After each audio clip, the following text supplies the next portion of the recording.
did the crash happen so fast that you just suddenly were in the air, or was there a moment like, oh, this is going to be bad?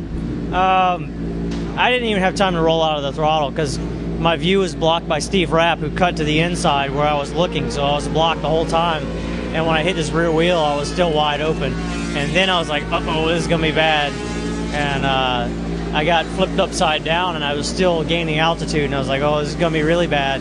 And just kind of braced myself for the impact. And, you know, once I hit the ground, I knew I wasn't hurt because everything felt pretty good right away.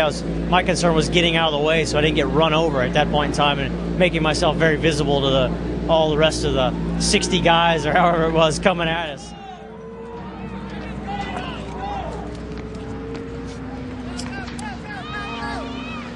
Now, from a spectator standpoint, it's amazing that you survived that so well, but gear plays a heavy part in that.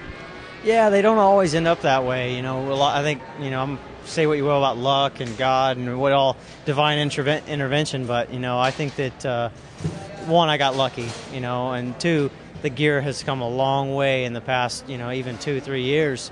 You know, the suits are made out of kangaroo, they're lighter, they're more abrasive resistant, and they've got better armor in them. And I think that had a lot to do with it because I could have sustained other injuries besides just, you know, whacking my hip pretty good and getting a big hematoma in there. So, you know, the gear has come, you know, leaps and bounds just in the past few years. Did you have some sense in the air, like, let me try and twist this way to kind of orient yourself, prepare to meet the ground again, or no?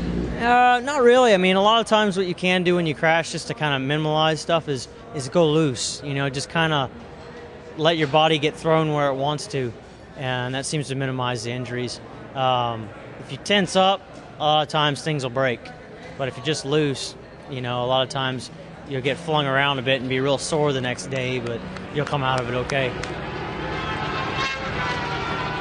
All right, we've got Simon Sofstrick, who is Geoff May's trainer.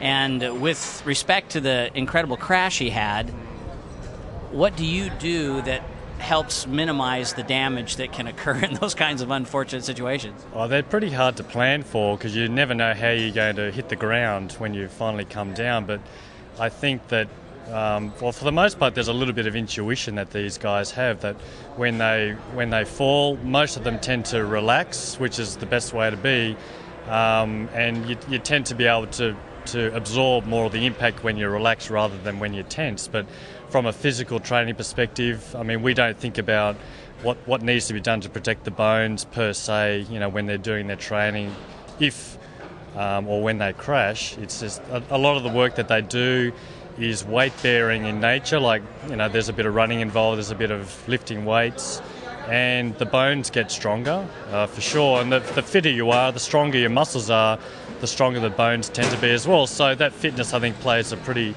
important role in how much impact the body will take, and then subsequently how much time it's going to take to recover after a crash like that. And what about the recovery? How do you factor into that aspect of it? After a crash, do you mean? Well, there's not much you can do other than look at things symptomatically. So you've got to deal with the injuries first, and Geoff was lucky that he didn't have anything too serious. He had a pretty large hematoma on his thigh and around his buttock. So the first thing that we need to do is try to get that to settle down. So he needs treatment, anti-inflammatory treatment, and you know, all the regular scans and tests done to make sure that there's no breaks. Once you're clear of that, then you can look at how much damage is there, and in that case, it's because there's a lot of bleeding. You can't do too much physical activity because you're going to promote blood flow, and if you're promoting blood flow, you'll make the wound site a little bit worse. So there's a lot of backing off from anything physical initially, and then just spending time with the feet up, and, you know, plenty of compression and ice, anti-inflammatories. And then once the bleeding starts to subside, and that's usually within the first couple of days, then, you know, we try to get him to move around as much as possible so the joints can stretch again and the muscles can regain some functional activity.